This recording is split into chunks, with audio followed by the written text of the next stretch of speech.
تخيل كده ان اخطر عدو في حياتك مش صحابك، مش الشيطان، مش الظروف. اخطر عدو ليك ساكن جواك. العدو ده بيصحى معاك، بيمشي معاك، بيفكر معاك وبيكلمك بصوتك انت، وهو اللي هيقولك مره واحده مش هتضر. ما كل الناس بتعمل كده. بلاش تقول النهارده انت تعبان بكره تبقى تتوب. والعدو ده اسمه النفس الاماره بالسوء. النهارده هنتكلم عن اخطر حاجه ممكن تدمر حياتك من غير ما تاخد بالك.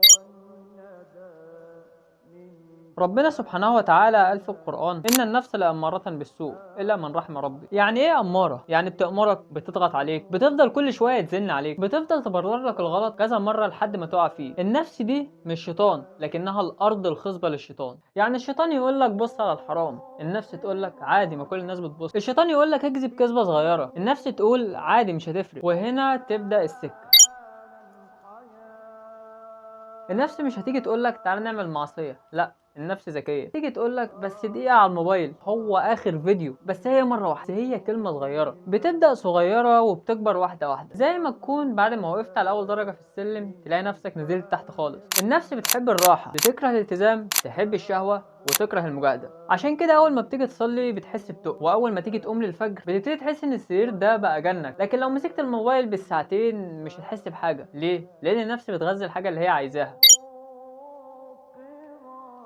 اخطر حاجه فيها انها بتحب تشوف الغلط صح. بتبدا تقول ما انا قلب ابيض، يا عم ربنا غفور رحيم، يا عم انا احسن من غيري بكتير، غيري بيغلط اكتر مني. وبتفضل تقارن نفسك بالاسوأ منك مش بالافضل منك. النفس مش بس بتوقعك في الغلط، دي كمان بتخليك مرتاح وانت بتعمل الغلط. وهنا المصيبه.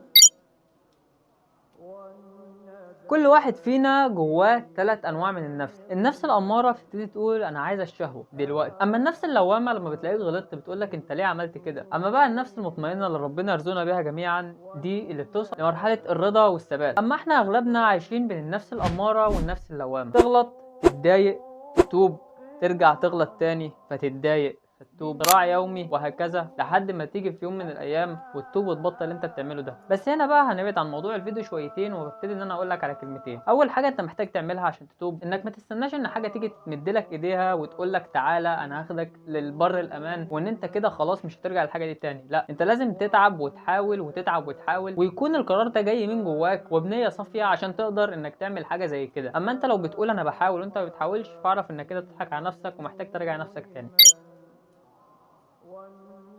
وهنا بقى احكي لكم قصه صغيره عن شاب كويس قلبه ابيض بيصلي. مره قال بس هفتح الموقع ده دقيقه، والدقيقه بقت ساعه، والساعة بقت عادة، والعادة بقت إدمان. وفي يوم من الأيام قال أنا عمري ما هعرف أبطل. بس إيه اللي بدأ الموضوع ده كله؟ النفس الأمارة بالسوء هي اللي خلتك تبدأ الموضوع بمرة واحدة بس. ازاي هتعرف ان نفسك اللي مسيطرة عليك؟ لو بتأجل التوبة دايما، ولو بتكسل عن الطاعة، لو بتبرر الغلط، ولو بتتضايق من النصيحة، ولو بتعمل المعصية وبتحبها وما بتحسش بالندم. يبقى كده يا عزيزي للأسف النفس الأمارة واخدة منك مساحة كبيرة قوي ولازم تراجع نفسك. اول حاجه هتعملها المجاهده. يعني ايه المجاهده؟ ربنا سبحانه وتعالى قال والذين جاهدوا فينا لنهدينهم سبلا. المجاهده انك تعمل الصح لو حتى مش على مزاجك، تصلي وانت مش عايز، تقوم للفجر وانت تعبان، وتقفل الحاجه الحرام حتى لو انت نفسك فيها. وتاني نقطه واهم نقطه عندنا الصحبه الصالحه. ازاي تعرف صحبتك الصالحه؟ الصحبه الصالحه اللي تتكسف تغلط قدامهم، مش اللي تتكسف تقول الحاجه الصح قدامهم. وحاول تفهم الكلمه دي كويس، ولو ما فهمتش قول لي وانا فاهمها لك. تالت نقطه عندنا الذكر، والنفس بتضعف قدام ذكر ربنا. رابع حاجه واهم حاجه انك تفضل دايما تفكر نفسك بالموت وتسال نفسك انا لو مت دلوقتي اكون راضي عن نفسي؟ اللي بيستسلم للنفس بيعيش يومين لذة لكن سنين ندم. اما اللي جاهد نفسه بيتعب شوية ويرتاح العمر كله. النفس هنا عاملة زي الطفل الصغير، لو دلعته بزيادة يبوظ، اما لو ربيته صح بيكبر على الصح.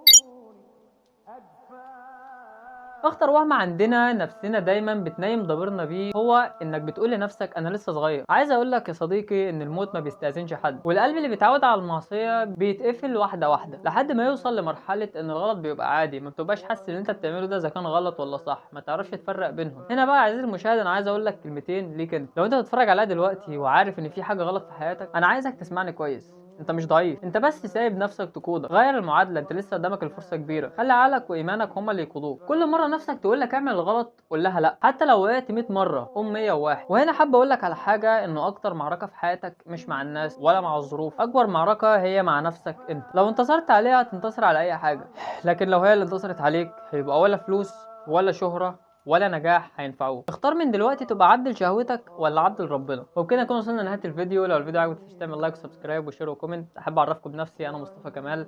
لو اول مره تشوفنا متنساش تعمل سبسكرايب وتفعل الجرس. ولو حابب فكره الفيديوهات اللي زي كده فانا عامل قائمه تشغيل، يا اما هحطها في علامه الاي هنا، يا اما هتلاقي قائمه التشغيل في اخر الفيديو. هتلاقيني بتكلم برضو عن حاجات مفيده زي كده. وبس كده، متنساش تطلع على النبي. ابتدى اخواتنا في فلسطين.